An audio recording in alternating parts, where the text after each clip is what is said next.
far you have come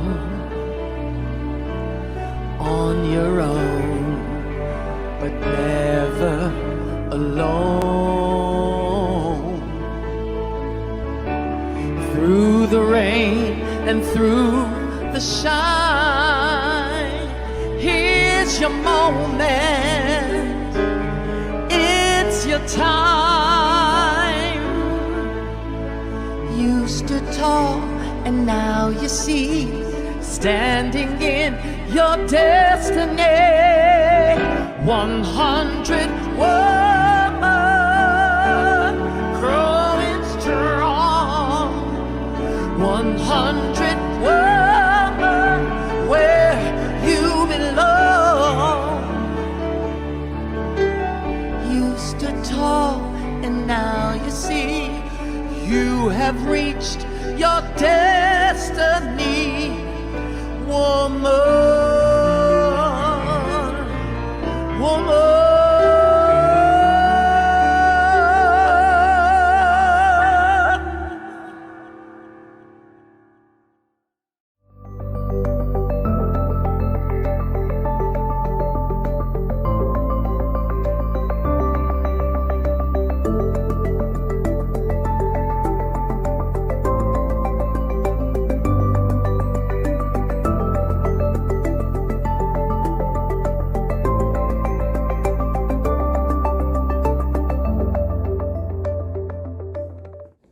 As people of African descent, we offer this land recognition in solidarity with the indigenous peoples of Turtle Island in the efforts and deliberate intentions toward decolonization. As people of African descent, we acknowledge the land of Turtle Island that sustains us, express deep gratitude to its indigenous peoples, and pledge to honor our dignity and divinity that ultimately connects us all. By Kay Johnson. Welcome to 100 ABC Fireside Chats. 100 Accomplished Black Canadian Women is a bold project initiated by co-authors and co-founders, the Honorable Dr. Jean Augustine, Dr. Denise O'Neill Green, and Donna Jones Simmons. Our mission is to celebrate and archive the professional accomplishments of trailblazing Black women from all across Canada. The goal is to create an ever-expanding database available for current and future generations via print media, public and private libraries, as well as our website, which is www.100abcwomen.ca. In addition to our fireside chats on topics that matter to our communities, such as education, healthcare, entertainment, creative arts, trade union, and so much more, we offer biennial book launching galas and biannual symposiums.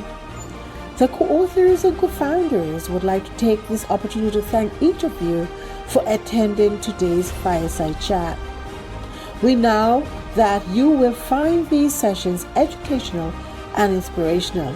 So sit back, relax, and hear from our brilliant and talented honorees. Hello, I'm Jean Augustine. It's Black History Month in Canada. It was actually 28 years ago, December 1995, that I proposed a motion that we celebrate and designate Black History Month in Canada. A motion that was unanimously accepted by the Parliament of Canada. This year, the Black History Month theme is ours to tell, or stories to tell. In other words, it's up to you and it's up to all of us to keep the complete story of Canada. Because you see, Black history is all of our history. Black history is not just for Black people. It is Canada's history. And so our stories in Canada must be inclusive of all of us who are here, all of us who've joined our Indigenous peoples to create this great country we call Canada. So let's do this in this month of February, Black History Month. Let's all tell our story and let's all share each other's story. Happy Black History Month in Canada. Good day, everyone. I'm Donna Jones Simmons, co-author, co-founder, and the architect of the 100 ABC Women project, as well as the executive producer of our Fireside chats. Special thanks to our incredible technical support team, our moderator and panelists who are the drivers behind our weekly inspirational conversations. Let me now turn you over to our moderator who will introduce herself to you as well as today's topic. Thank you. Thank you so very much for investing your time with us this Sunday afternoon. Happy Black History 365.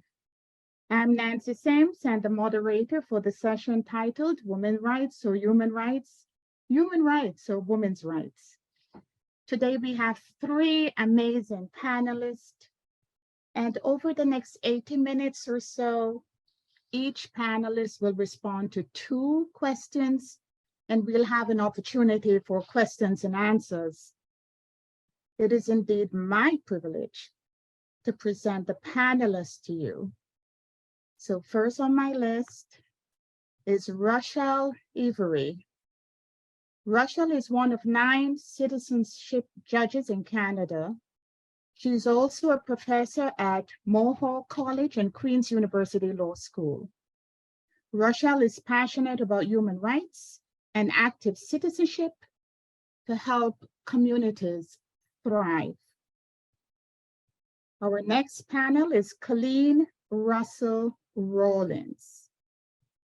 Colleen has had diverse leadership experiences, holding several portfolios, for example, mathematics, literacy, leadership, early years, well-being and mental health, equity, and parent and community engagement within education. In 2020, Colleen served as the Director of Education for the Peel District School Board, and then ultimately returned to the Toronto District School Board in 2021 to serve as its current Director of Education. And our next panelist is Marie Clark Walker. Marie is the former Executive VP and Secretary Treasurer of the Canadian Labour Congress, Canada's largest labour central. Her fight against injustice, both at a national and international level, has led to a groundbreaking ILO Convention on Violence and Harassment in the World of Work. Her work has included issues of health and safety, gender and human rights, with a focus on intersectionality and the impact of inequities in the workplace, including violence and harassment, discrimination, and racism. Please join me in welcoming our 3 brilliant panelists.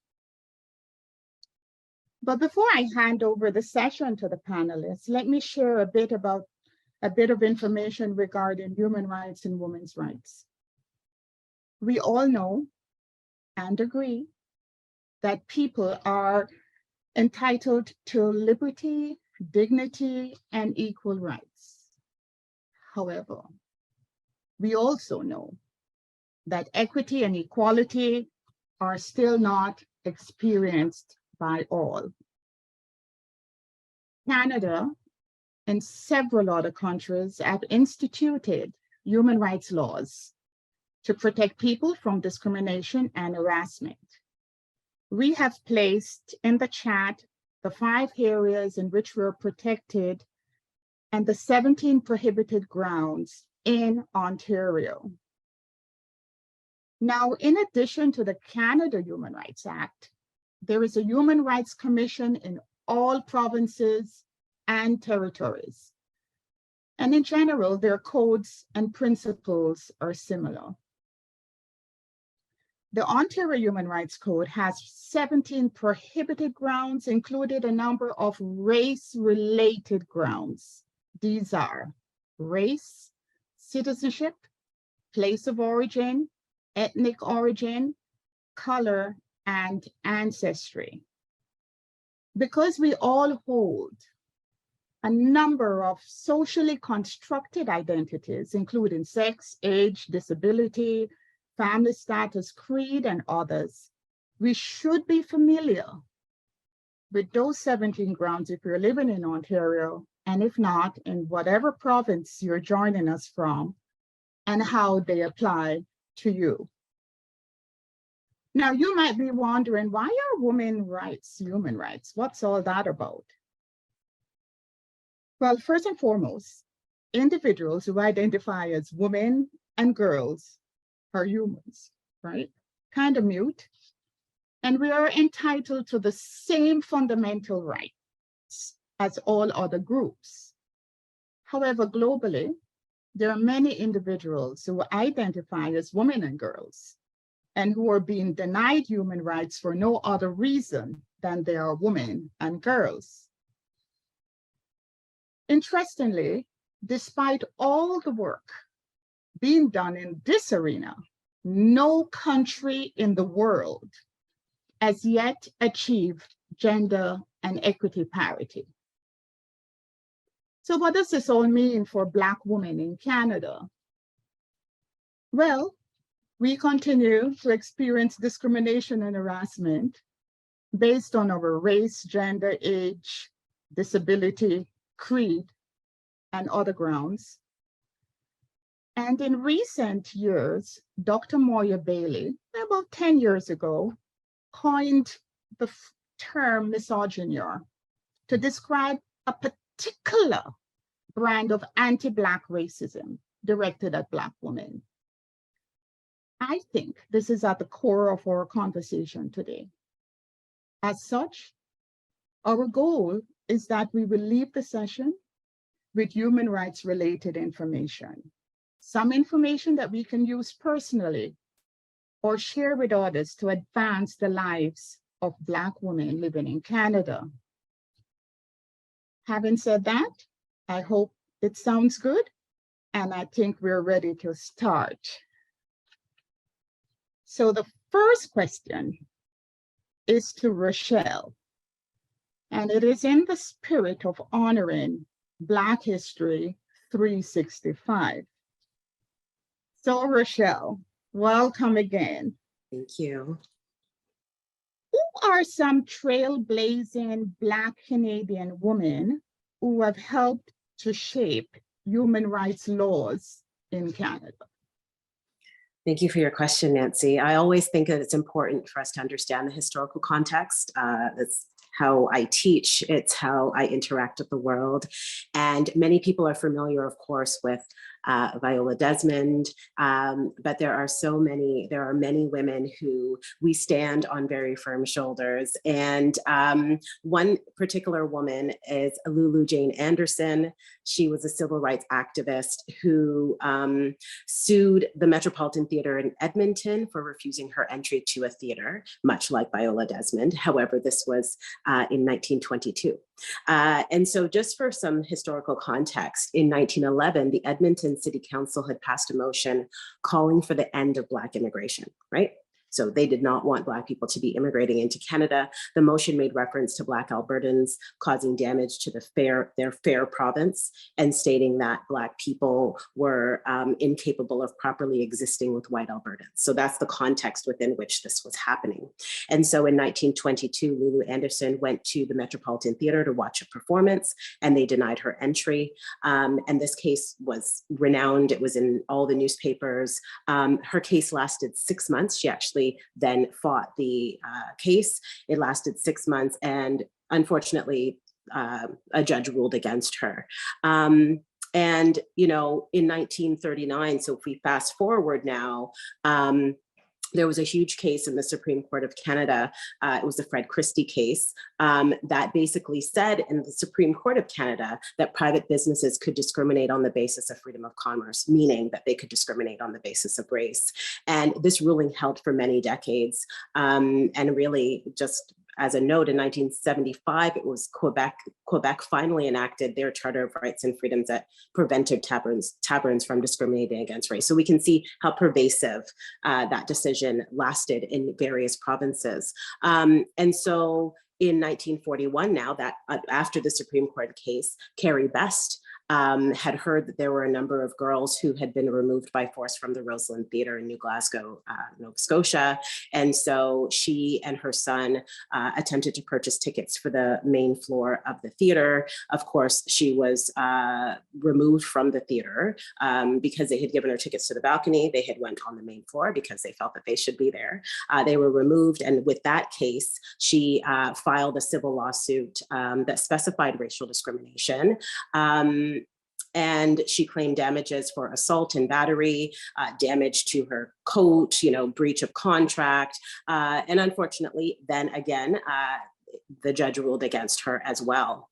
And we fast forward then to Gloria Bayliss, who was a Bayesian Canadian civil rights activist, registered nurse, entrepreneur. Her case, Her Majesty the Queen versus Hilton Canada Limited, is the quintessential case now, right? So this is the first case in 1964, where it was the first time in Canadian history that an institution was found guilty of discrimination in employment based on race.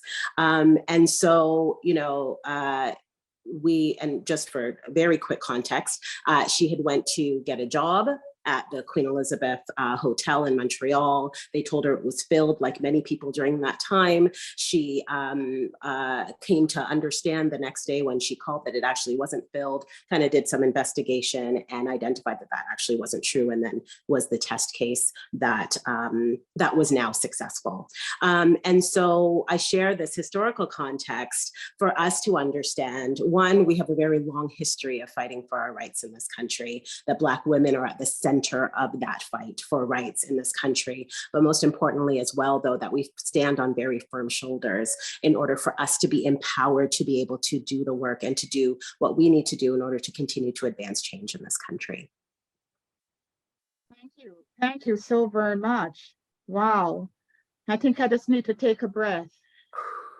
Yeah, that's amazing. Lots of information there. So the second question will go to Marie. Okay. Hi, Nancy. Hi, Marie. Rochelle. Okay. So the labor movement has worked for years on issues of human rights, but they weren't always on the correct side. What has the labor movement done on issues of human rights, particularly as it pertains to women within all our intersectionalities? Thank you, Nancy. And just big up to Rochelle. Thank you for that history, because a lot of it is not told, including those women who broke the mold in the labor movement as well. But as I said before, the labor movement is supposed to be that organization that pushes for equity and equality and ensures that everyone has decent work. However, our predecessor, the Trades and Labor Congress, often sided with governments around issues of race, issues of discrimination. When the Chinese head tax was in place, it was the Trades and Labor Congress that supported the government of the day and just pushed for them to continue the Chinese head tax. The Trades and Labor Congress also was part of not allowing South Asians to immigrate with their families. and basically saying that, you know, if you were a partner to someone who was working, most folks were working on the railway, you could not enter this country. And we saw that continue as well with Black workers. We've all heard about the sleeping car porters. Again, there were unions that advocated for and had membership that were folks who worked on the railroad, but none of the white unions would take any of the sleeping car porters, so they had to form their own unions. And that was just the beginning of things. Back in the 1940s, 1950s, Dan Hill, not the singer, his father, Dr. Daniel Hill, and his wife, Donna Hill, worked with a number of folks right across, mostly in Toronto, to form a human rights committee, which was part of the Trades and Labor Congress as well. Coming later, you saw folks like Bromley Armstrong, who went across the country and went across Ontario doing similar to the counter protests of the US. We often hear about all the stuff that happened in the United States, but you don't hear about what happened here in Canada. So they went across the country and, you know, went into restaurants, tried to get jobs, tried to get accommodation. And again, doors were closed. Some were never even pulled open just a little bit to say, can I help you? And so because of those trailblazers, we now can say thank you to the laws that we have today, and the human rights commissions and tribunals that we have today. But there are other trailblazers in the movement that don't really get any kind of spotlight at all.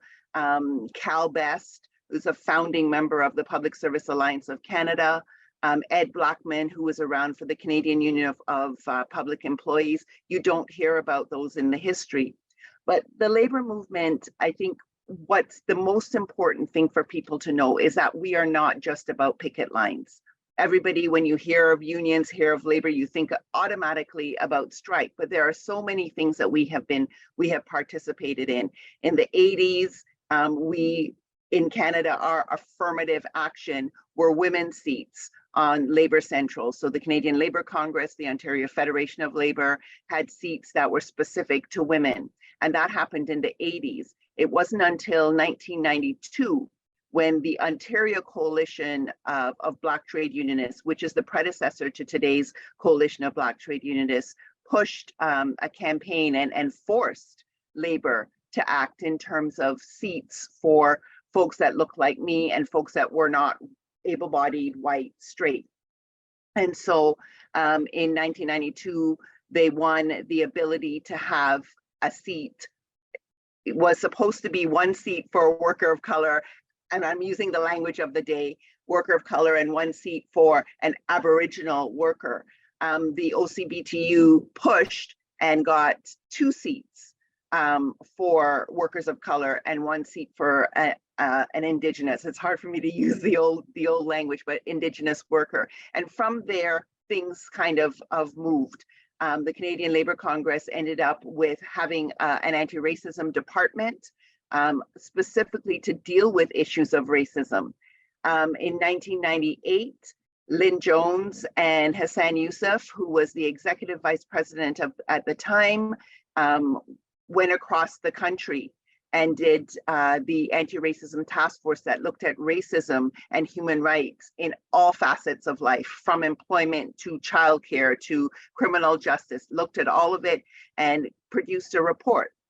That report today is still very, very relevant. And that's just part of what we have done on human rights. The Canadian Labour Congress and Labour headed a delegation to the World Conference Against Racism in 2001, and again have done some follow-up work to that. So we've dealt with issues of race, we've dealt with issues of gender, we've pushed for, in terms of women's rights, childcare, economic justice, the whole violence and harassment as well, which I'll talk about a little bit later, but things that were important to our members, because again, everything doesn't happen when you're at work.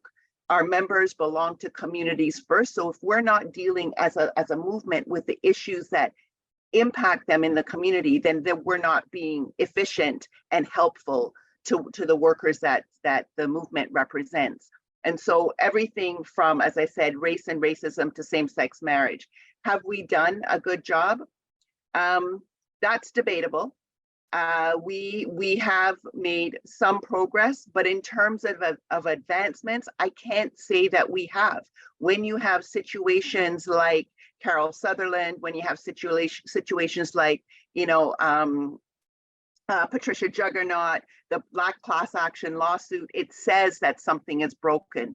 When nooses are found on job sites, when people are getting hate mail, now a lot of people are still doing this hybrid work, but when we were working all from home, the cyberbullying, the hate mail, the hate emails were horrible. And that is, just one aspect. We're not even talking about all the things that you have to deal with when you are at work, the microaggressions, the gaslighting, the macroaggressions, all of those things that the movement needs to be dealing with in conjunction with dealing with situations of human rights that happen inside the movement as well, and in the community. So there's a lot of work that needs to be done, but the movement is doing quite a bit on the issue of human rights.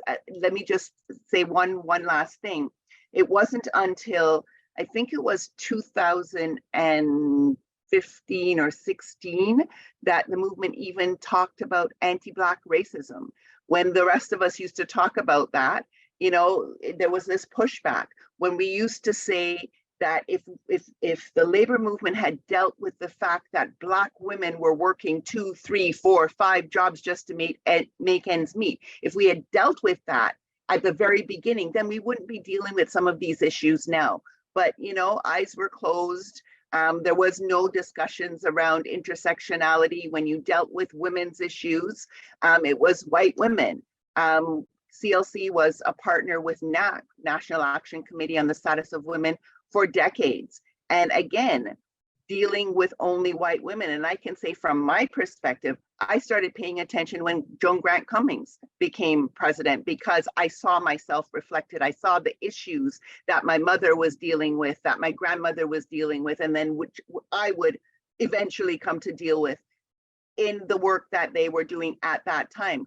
I didn't see it prior. It probably was there prior, but there was no Black person that looked like me that was doing the work. So all of those things are things that the labor movement now needs to take into consideration and should have been taking into consideration.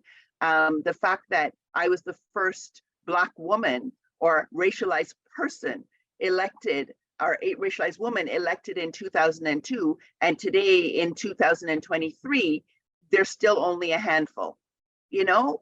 Those are things that we need to address. So yeah, women's rights are human rights. And when we start addressing them as such, we'll get a little bit further. Thank you so much. So, at the beginning, Dr. Augustine called on us to tell our stories. And I think that's what we're doing today, between Rochelle and now Marie. And so I'm reminded of an African proverb that says we should not let the hunter tell our stories, right? And so I'm so thankful to you both. I'm going to go to the third question. Math wasn't my subject. I'm going to go to the third question, and that's going to be to Colleen. So Colleen, what are some of the indicators of employers who are making efforts to uphold human rights? Thank you very much, Nancy. And I want to begin by thanking the 100 accomplished Black women for the opportunity to participate in such a distinguished panel today and for this conversation. I come at thinking about indicators of employers who are actually committed to upholding human rights, both as a Black woman who has worked in different environments and with different organizations, as well as my current experience as the leader of the Toronto District School Board and as an employer of thousands of employees across the Greater Toronto, Hamilton area. This is where I think about, the personal being the political, as Angela Davis has said. As I think about the dual consciousness that I hold in thinking about human rights and how we affect the kind of change that's needed, especially for Black women who are, I think all of us can say we're experiencing misogynoir on a daily basis in our work environment, regardless of how progressive the organizations that we work for or work with are. So I know there's still a lot of work to do. And I want to acknowledge in answering this question that we often don't get to choose where we work based on the organization's commitment to human rights and their documented efforts. So I want to acknowledge that the ability to choose is not often ours, and find ourselves in situations where we have little choice. But I do think paying attention to certain indicators and knowing your rights is incredibly critical. So here are a couple of indicators that I think we should pay attention to. So does the employer have any policy statements on their website or available in the recruitment process that speak to upholding human rights, employment equity, or their actions to date to support and recruit a more diverse workforce? Can you locate these policies and procedures related to equity, human rights, workplace harassment, and pay equity within the organization? Is there someone responsible for leading in these areas? When were these policies developed, and have they been reviewed or revised? I think across Ontario, there are still school boards where you cannot find their workplace harassment or human rights or equity policies available to the public. So these are things to pay attention to. Do they communicate about the duty to accommodate, even within the recruitment and selection process? What questions do they ask? I remember being walked to an interview room when interviews weren't happening on Zoom. And I was asked in a very sort of circuitous way, do I have children and how old were they? And at the time, I thought it was casual conversation, but in fact, they were asking a question likely to go to their assumptions about my availability for work. And so these are cues to pay attention to. What best practices are they talking about? Are you feeling comfortable in asking that during the recruitment process or even during a department meeting? I know that the younger workers who are applying to jobs now, they're interviewing employers as much as employers are interviewing them. And so I think these are also indicators that we should be talking about with those young people in our lives as well.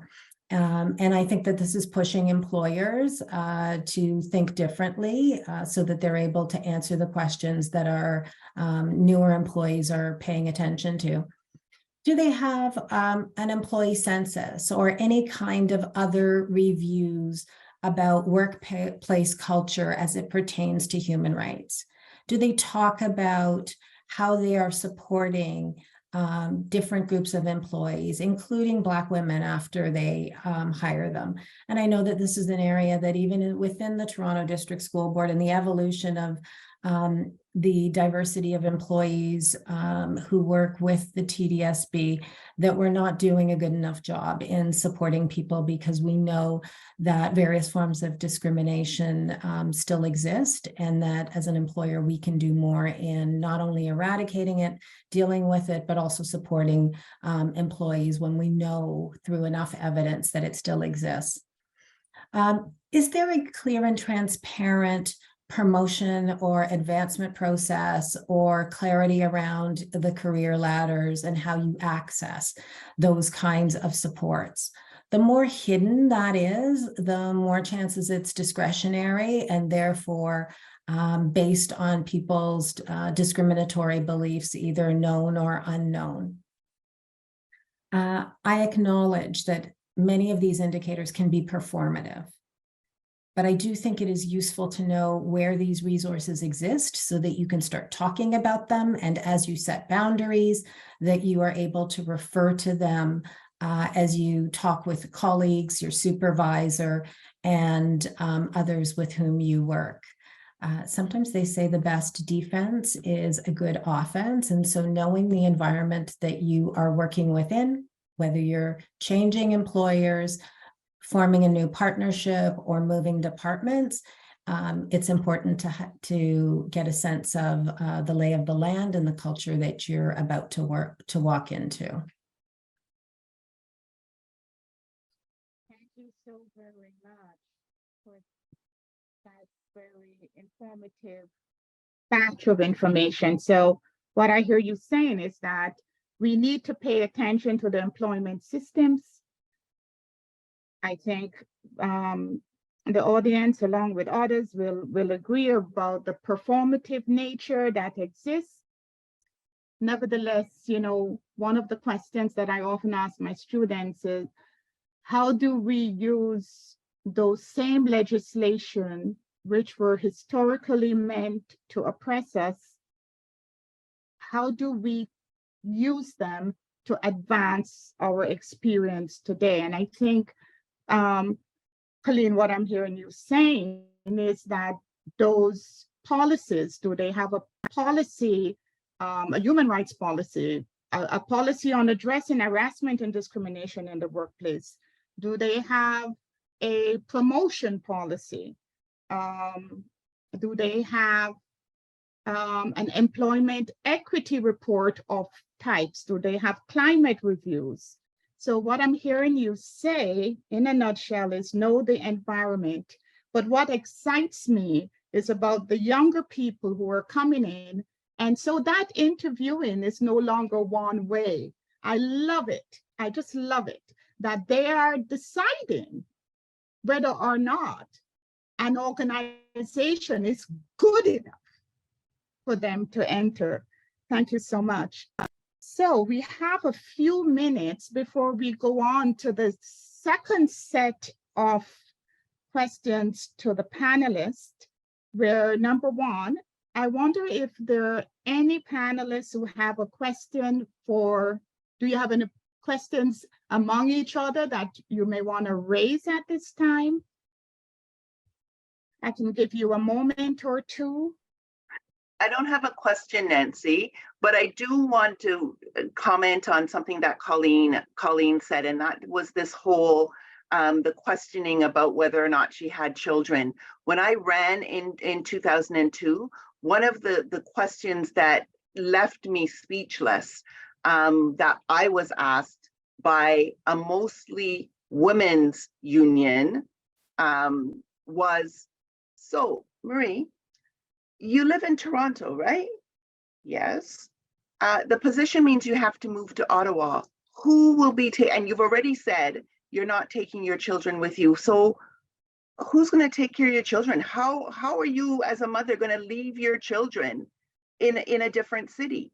And to that, after I pulled my jaw up off the ground, I said, would you ask a man that question? Men in the union movement and in business leave to go on business trips all the time, leave for jobs all the time, and never get asked anything. The way in which we are treated as women, just it keeps going. It never ends, even though we are doing the education.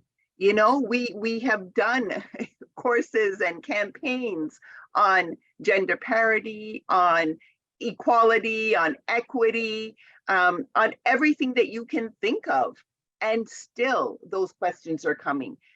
There's also this lack of understanding. When I was in leadership, as you know, they celebrate Person's Day. And I used to have a really, really hard time Why am I celebrating something that when it was put in place, I wasn't considered a person? And why are we celebrating something that 3 of the women that we're celebrating believed in eugenics and didn't want us to be there? Like, so those are still questions I have.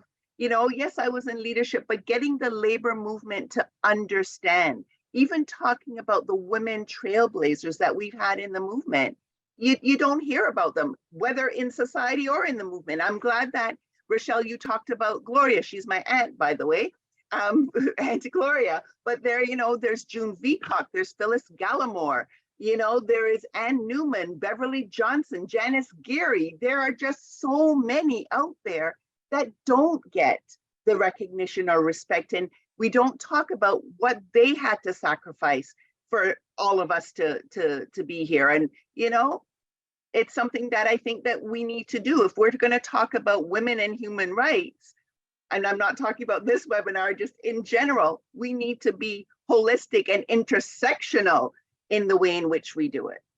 Absolutely.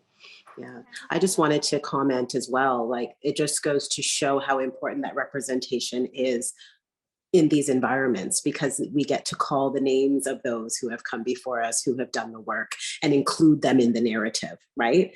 We can advance them being included in that narrative. The other thing that I wanted to say, Colleen, thank you so much for those insights. I think that it's like fundamentally important that people understand that they have some power, even in situations where there is a power imbalance, to be able to determine if an employment opportunity is a best fit for them. And, you know, being asked questions that directly violate the Human Rights Code is generally a sign that it may not necessarily be a good experience. But that being said, it's also ignorance, right, in many cases. And also, too, you have to be savvy and you have to be prepared for your jaw to drop in interviews. I know that I can definitely share stories about my own experiences and being asked about my you know, whether or not I intended to have more children. I have 4. And so, you know, it was very much seen as, oh my goodness, like, you're gonna have more? Are you done? Kind of thing. And I would be asked that in interviews. And you have to figure out how to be savvy and be prepared for those jaw-dropping moments in order for you to be able to navigate through that interview process. I always say to my kids and my students, your job is to get your foot in the door. So, you know, say what you need to say, and then, you know, and then you can always, you know, challenge the patriarchy once you're there. Thanks. Young people are saying sometimes they don't want to. They want to put their energies elsewhere. And so if they have the opportunity to choose, they go someplace else where they think they won't have to endure it. And I think that that's also shaping the way employers are thinking about recruitment. And I ask, you know, Rochelle, I ask the question whenever someone asks me an inappropriate question, why do you ask? Right. Yeah. Is Right? that fundamentally important to your determination as to who you get? Exactly. For me, learning about the women that have come before me, it's remarkable how many things are still the same. And so it gives name to what I'm experiencing and what I am seeing. It also provides us with a history of knowledge about how to change systems. Yes. So thank you for bringing them into our virtual room today and reminding us all about what they've done to create what we're able to do right now. And I'll just add one final thing. I'm sorry, Nancy, but That's okay. in many cases, we're in these situations where we feel very alone. So when we understand that there are ancestors and those who are still with us who have had those experiences, we know that we're not alone, and we can use that to propel us to be able to endure and to be able to, you know, advance change. But I also do, like, you know, I've got a 23-year-old, a 17 and a 15-year-old, and then a 9-year-old, but my ones that are, you know, that empowered, to feel empowered, to be able to feel that you have choice. I know that I never felt that, and I love to see that in young people. It's very beautiful to see. Yeah. Wonderful. Thank you so much. There are 2 questions, and I'd like to get to them, and any of you can answer. The first question is, can an organization like a church be somehow exempt from adhering for following these rights. So anyone can jump in. Did you want to take that one, Marie?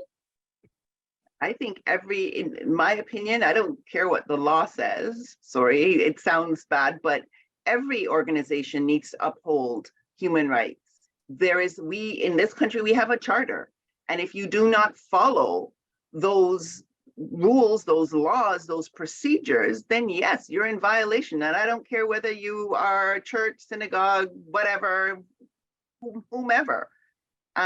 If we then start saying, okay, this organization doesn't have to follow, or this sector doesn't have to follow, we go down it's more than a slippery slope. We are in that hole. There's no way that that should be happening. So my answer to that is no, they should not be exempt. So I Rochelle? agree, but however, there are like when people have competing, when there's code grounds that compete against each other, this is where we have a perfect example to be able to test the law. And there's a significant amount of case law where churches are saying, or religious organizations are saying, I don't want to be held to this particular standard that is outlined in whether it's the charter or human rights codes. Some, especially in recent times, have been unsuccessful, which is great for those who now need to advance, maintaining their rights to whatever it is that they're fighting. So this is where, when you have those competing grounds and you have those competing interests, where we then test that in our courts and tribunals in order to determine, in order to get that case law that we need in order to make those determinations. Thank you both. I just want to add to that. Even though we have human rights laws, and even when we adhere to them, we're talking about culture and belief transformation, because you can have a law where there are people who it would appear at first blush that they are complying. However, your day-to-day quality of experience could be horrendous. So it's that, messy kind of landscape, I believe, when we start talking about human rights law.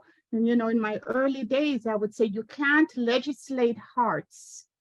And so that's a challenge we have to grapple with. The next question is, are the unions still standing in the way of workers who identify as Black and partaking and supporting racism?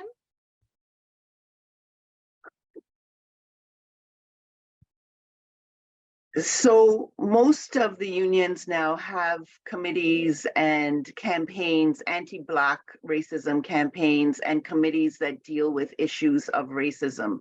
Can they be doing more? Yes, they can. And that is evidenced by the various cases that I indicated before that are coming up, and more. I think people are now feeling more empowered to speak out.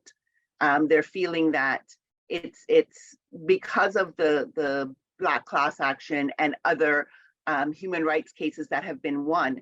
Folks are feeling a lot more empowered to say, this is going on in my union and we need to stop. And you're finding, at least I'm finding, that more and more of those union organizations are taking a position or trying to do a work that will put them in a good light. So, it's how I started out my presentation about unions have never really done anything just because it's the right thing to do. It's the people that belong to the unions that push and in some cases embarrass them into doing the correct thing. And that is still happening today. Back in the 80s, 90s, early 2000s, it was report cards.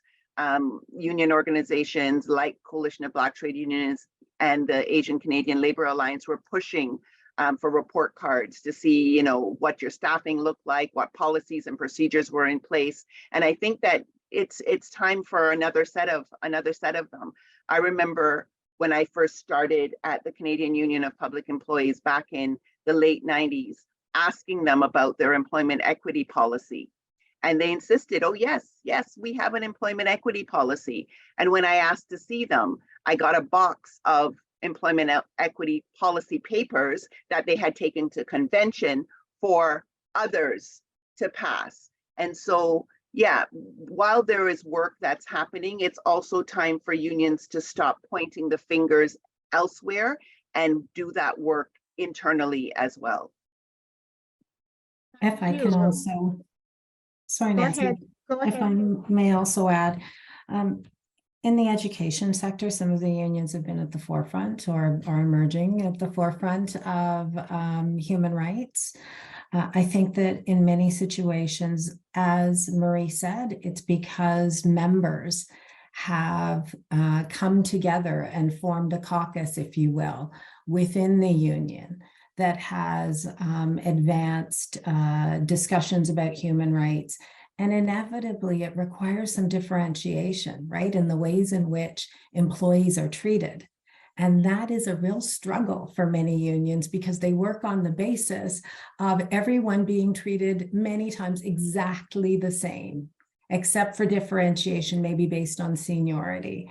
So I want to acknowledge that there are some unions within the education sector that clearly have made sizable progress towards integrating human rights into the ways in which they support workers.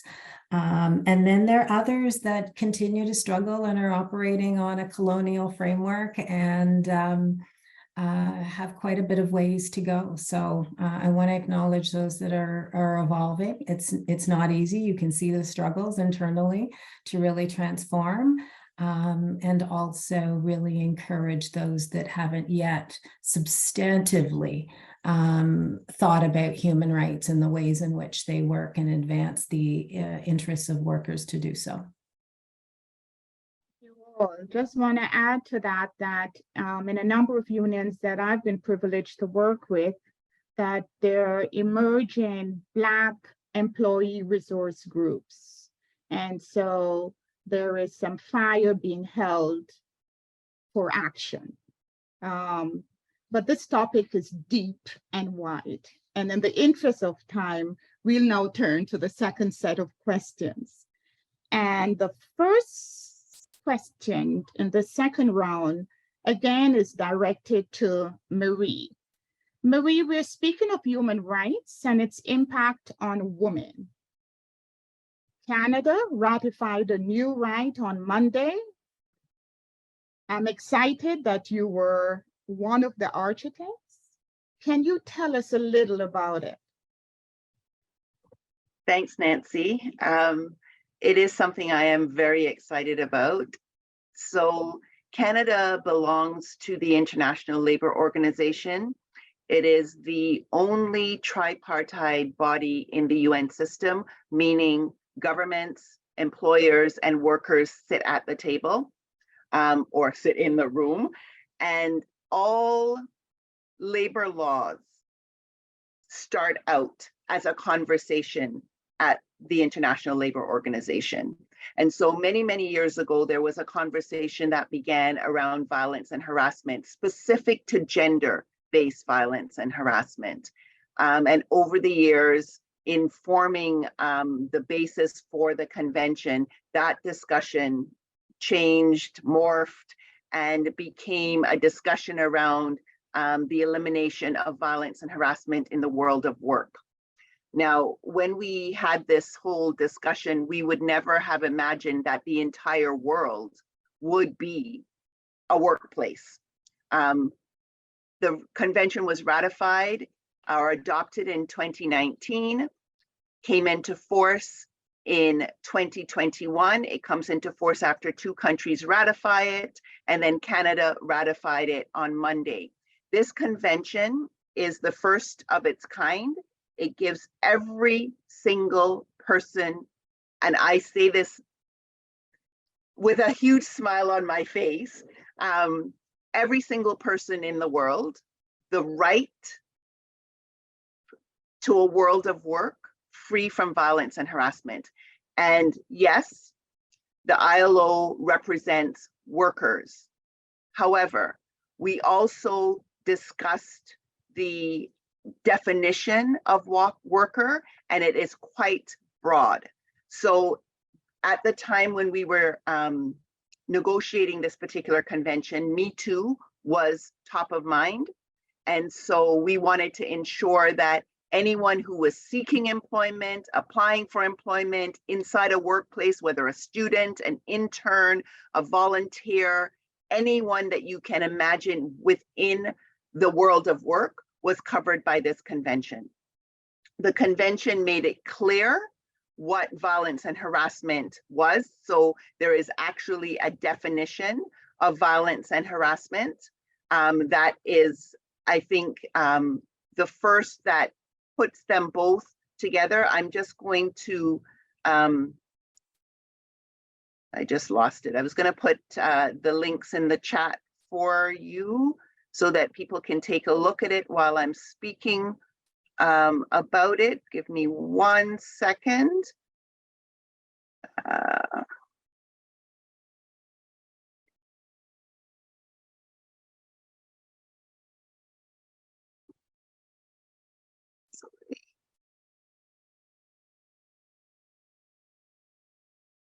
Into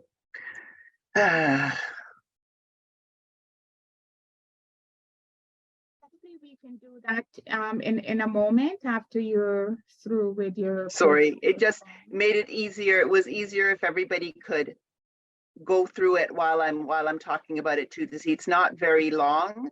So there it is. So this gives every single person in the world of work the right to a world of work free from violence and harassment. It is the first international standard that aims to put an end to violence and harassment in the world of work. It is made up of a convention which tells you what you can and cannot do, as well as a recommendation that gives you the guidelines as to how to implement this, who it covers, everything that you need to know. It provides very, very broad protections of who is considered a worker, as I've just indicated, and it also expands the world of work. When we negotiated this, everything was still sort of in one place, in a workplace. As I said, COVID hit and everywhere became the world of work. So if you are experiencing violence and harassment in a public or private space that is part of work, or when you go out with your colleagues on a work event, in places where workers take a rest, in places where they have to travel for work. So commuting to and from work is covered in this particular convention. There is a gender component that says that one of the reasons that it's groundbreaking, because there has never been any kind of ILO convention that recognizes the effects of gender-based violence, the effects of domestic violence on the world of work, and it acknowledges that gender-based violence and harassment disproportionately affects women and girls, and establishes an obligation of the state to develop policies with an inclusive, integrated, intersectional approach to deal with situations of violence and harassment. As I said before, it is groundbreaking. And the way in which it protects women, this convention also applies to those who are in informal workplaces. So in Canada, most of the time when you talk about unions and workers' organizations, you're talking about workplaces that are in a formal setting, right? A school, a hospital, a construction site, etc. This particular convention also deals with informal workers, which include domestic workers, street vendors, all different kinds of caregivers that are not usually covered under any kind of Employment Standards Act or any kind of laws or legislations that governments put in place. And so because all of this is in the convention, before a country can ratify, they need to make sure that there are laws in place that will protect all of those workers. Canada had those laws. And in, I guess, last year, the year before, we instituted a federal law on violence and harassment, C-65, which also protects folks from harassment and violence in a whole host of different ways, and makes it, I guess, much easier, because there's also a whistleblower piece in there. It makes it easier for people to speak up. Part of all of that as well is a lot of the times when people are experiencing violence and harassment, other people will stand by and not intervene, not get involved, because they also don't want to be treated in that way, or they believe that they may be treated in a particular way if they step in. This also allows for bystander education and bystander training. And a number of unions, including the steelworkers, have taken on that role in talking about why it's important not to just stand by and allow all of these things to happen. When you see it happening, you need to speak up. And you know, we often talk about issues when we don't say anything, we don't do anything. The next time it happens, it may happen to us. And it's the same thing with violence and harassment. Just because you may not be experiencing it right now does not mean that it does not happen. And I keep saying to folks, racism, discrimination are forms of violence and harassment. And now we have a tool. Canada has now ratified. So now we have another tool that we can use in our arsenal to fight against these things. And so the way in which to do that, yes, you complain to the government, but you can also file complaints to the International Labor Organization.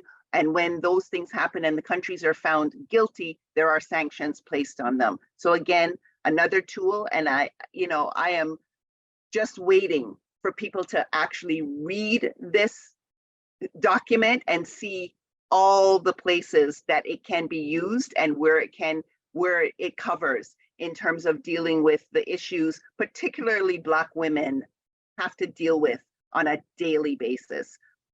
I'll take more questions on it later on, but that is the hint. It's not a difficult convention to read. It's a thin book, and I had my copy of it here, and now I can't find it.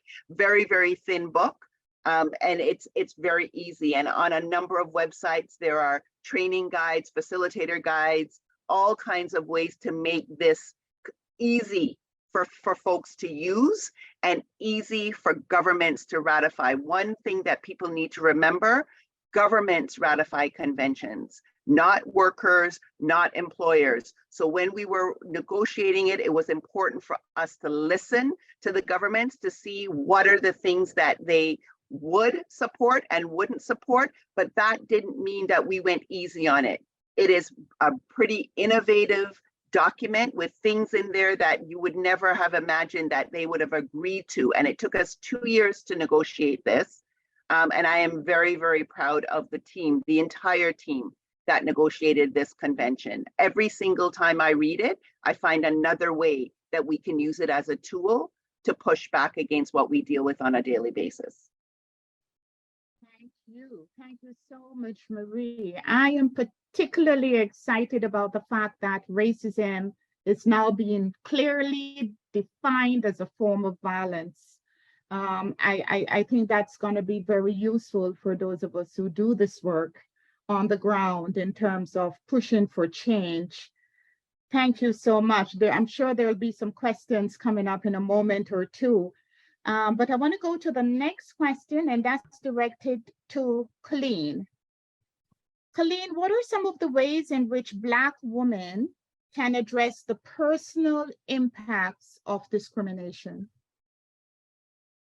Thank you very much, Nancy. I think that we could probably spend all afternoon talking about this really important topic and question that you have posed.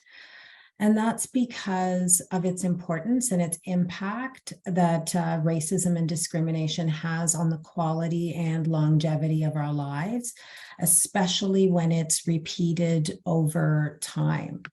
There's considerable research that has identified the adverse impacts of discrimination, racism, and harassment on our physical, mental health, and interpersonal relationships, among other aspects of our lives. And I believe that the intersectional identities held by women intensify the impact of being in environments that are hostile to our human rights, both inside and outside of the work environment. So here are maybe some strategies, and I think there are many more. I'm sure listeners as well as the other panelists will have much to add to these strategies. Firstly, cultivating a support system. I like to think of it as a network or a quilt of supports in our lives as Black women. Perhaps for some, this is an affinity group at work or a group of friends or family outside of work, other like-minded women and allies. This can also, as I said, include family and friends. What's special about these groups and needed is that it's a place to be seen and to be heard as ourselves without having to navigate this dual consciousness that most of us live with every moment of almost every day. These groups reduce the isolation and self-doubt that often comes from being discriminated against. And I think that women, whether you're engaging in paid or unpaid work, require this kind of support system as part of nourishing and replenishing ourselves. As you're experiencing discrimination, I firmly believe that we all need to seek professional assistance. And I know that cost can sometimes prevent us from accessing these resources. And this is where organizations, community health centers, for example, may be able to provide supports to those individuals who do not have other opportunities to seek professional assistance. This is also helping us to decide what kind of response to the discrimination we're feeling or experiencing is needed. So do formal or informal. It gives us a place to really just talk about what it is we're experiencing in a great detail and to have people attend to our mental health and help us become more aware and attend to our mental health or other health needs that are emerging or are intensifying. This assistance can come from a mentor, a human rights advocate, an elder. Those are just some other places to seek professional assistance. And thirdly, we have to pay attention to our whole selves. So 15 minutes of exercise, sometimes before I go into situations that I know are going to trigger me the most. And I do have a list of those, so I know how to prepare myself to manage those as well as I can. 15 minutes of exercise, a walk around the block, some fresh air, climbing the stairs, that can help to dissipate some of the cortisol that's accumulating in our bodies. I know that many also engage in a spiritual practice, which also can be life-saving. So making time, as much time as possible for that, paying attention to our physical selves as well as our spiritual selves is critical. I think Audre Lorde says caring for yourself is not self-indulgence. It's an act of preservation and an act of resistance. Thank you so very much. Great reminders. In particular, I'm thinking about cultivating a support system. There was a study that was released this morning that said Black women in particular over age 60 are isolated, experiencing less supports. Most of their colleagues have died, partners, etc. And so I think it's an area that we probably gonna need to turn deep attention to in the short time ahead of us in coming months and years. Thank you so very much for those reminders. And, you know, we come from, I often say to folks, I don't think we would be still here on this planet if we did not have a spiritual center. And I think as Black women, we carry within us a particular spiritual being. And so I really implore people to find what it is that meets that spiritual need within them that is larger than self, and do practice that. And so the final question in this section is to Rochelle. And so, Rochelle, what should we do when faced with a violation of our human rights as women?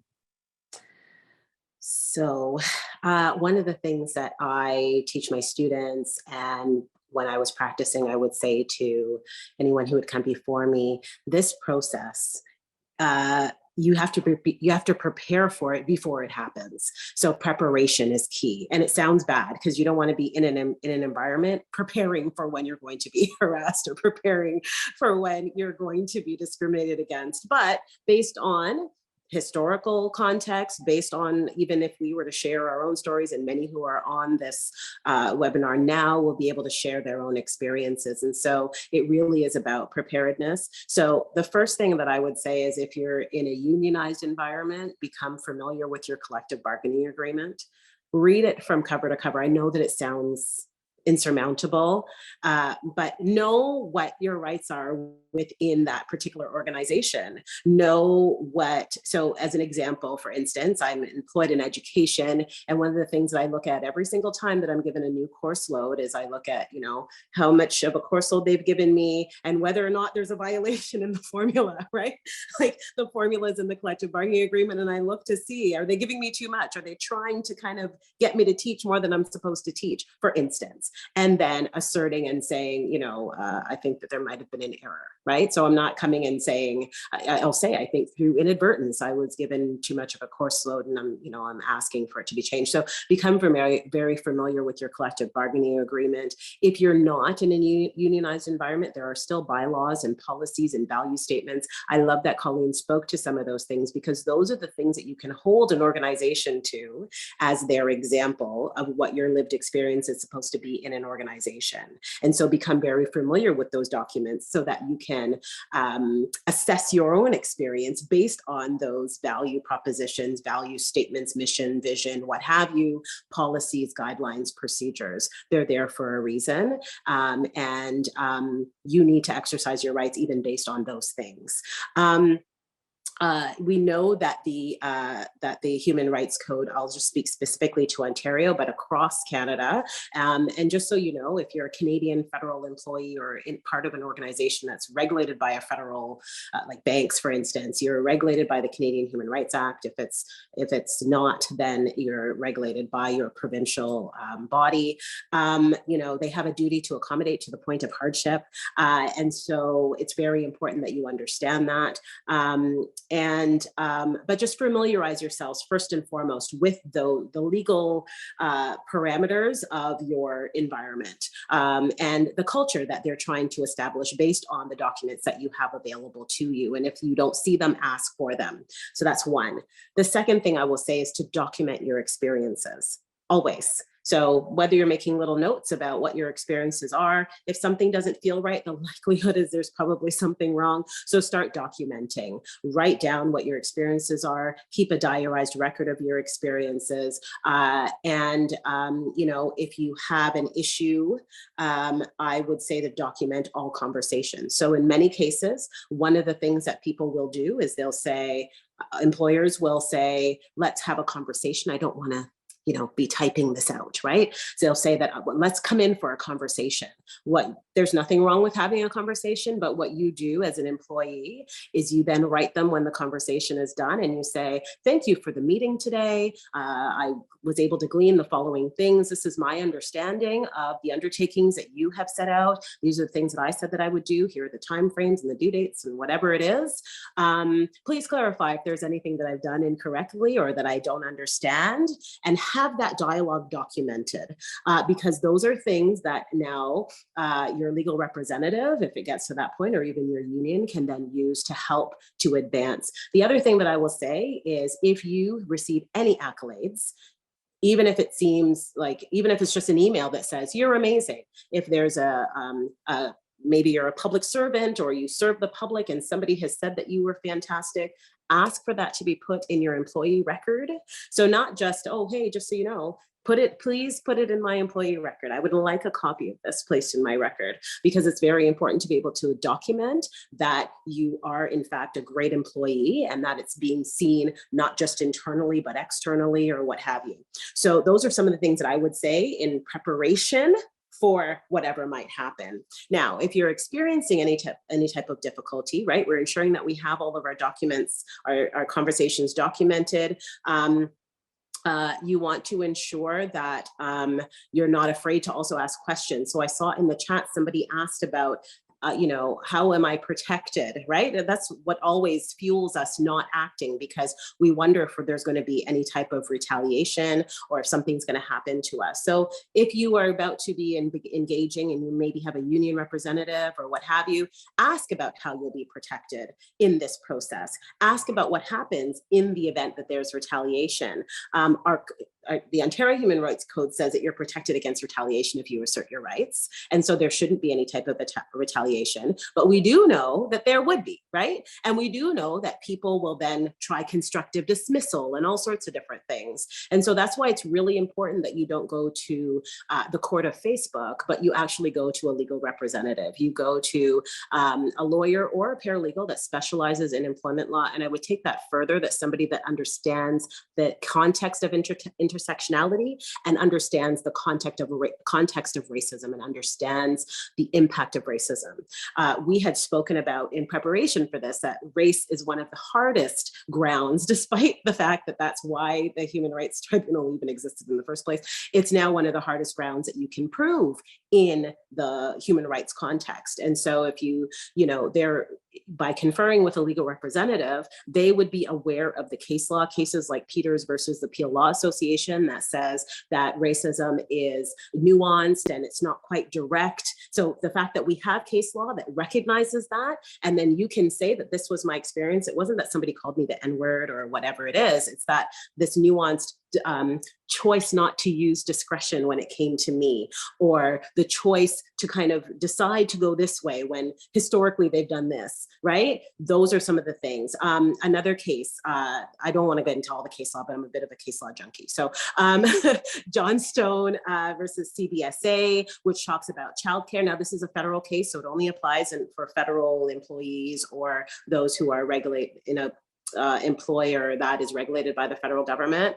But for instance, the Johnstone case was a woman, Fiona Johnstone, who had been discriminated against because her employer was refusing her request for regular shifts so that she could make ongoing childcare arrangements, right? And so the Canadian Human Rights Tribunal found in her favor. It was upheld by the federal courts. It was then upheld by the Federal Court of Appeal, which is fantastic because that's good case law.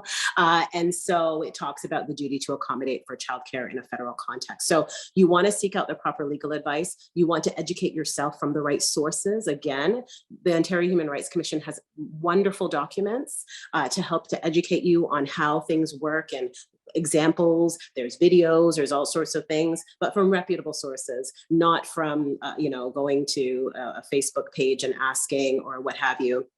And then act. Now, there was a question about, the Human Rights Tribunal is kind of backed up.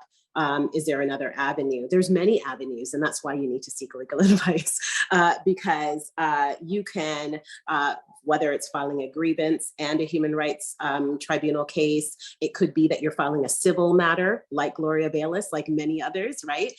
You could be filing a civil matter, but that's all it all depends on what you want the outcome to be as well. So if you want your job back, or if you want the job to change their policies, then maybe the Human Rights Tribunal is the right way for you. But if you're like, I've had enough and I want out, then you're going to sue them. Like, it really just depends. And so you need to get the proper legal advice in order to determine what's the best thing to do.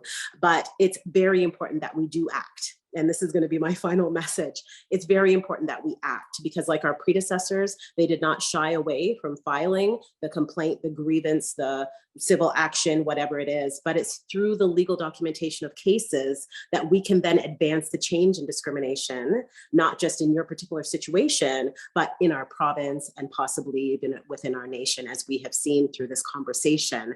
It's important that we take it a step further, because while I believe in karma, and I come from a very strong Jamaican home where we gotta go get them, but the reality is that we need the case law. We need these cases in order to be able to help others and to be able to have those examples to be able to then utilize for our own issues moving forward.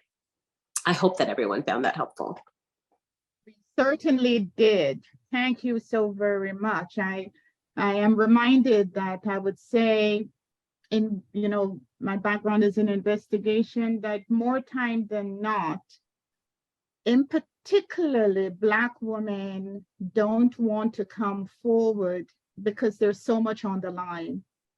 And what I mean by so much on the line, reprisal is real. And even though I may say to them, this company has zero tolerance, I can't protect them on the line. And so, more recently, I was talking to one of my colleagues, and she had experienced horrendous racism. And she says, Nancy, I got a new job. And my parents says, you don't want to start out your new job with this issue, because if your new employer hears about it, it might taint you. So in particular, for us as Black women, this is not an easy road. Having been at the tribunal quite often with folks, women have had nervous breakdown, they've had, gotten physically ill. It's not easy, but I don't think we have a choice. And the question I often ask some of my sisters is, what happened, if Harriet Tubman did not take the risk? And what happened if my mother did not stand up to XYZ? And so it's asking a lot, but I don't think that we have a choice. Having said that, we are just about at the end of our session. I'm sure that you're all leaving with information that will be invaluable for you and others in your circle of influence. I'm going to just quickly share 3 bits of information that I am walking away with. And the first one is to remember to nourish myself, and particularly as a Black woman. And I want to flag for folks, as Black women who experience violence, the violence of racism, it creates trauma in our being. And so, as Colleen says, self-care is critical. And, it's a revolutionary act, and we don't have a choice. The other bit of information I'm leaving with is know your rights. Make the time, take some time, go on the Ontario Human Rights website or any other provincial website. There's a lot of information there. And understand exactly what the prohibited grounds are. Because somebody didn't smile at you doesn't mean it's a human rights violation. I do find that to be a challenge for us as Black women when we collapse all experiences as a human rights violation. And the question, I'm leaving with a question, and the question is to myself, and I want to invite you all to think what question got triggered for you or activated for you over the past 80 minutes. And for me it's how do I as a Black woman promote and support my sisters in self-healing from the trauma of racism? And I think I'll probably take that to my dying days. I want to take a moment, though, to thank Donna for her leadership on these fireside chats. And again, deep thanks to our very esteemed panelists, Rochelle, Marie, and Colleen. In closing, I lean on a South African term, Ubuntu, and it means I am because of you all. Be well, keep warm. We have still have some winter days coming up. Be blessed.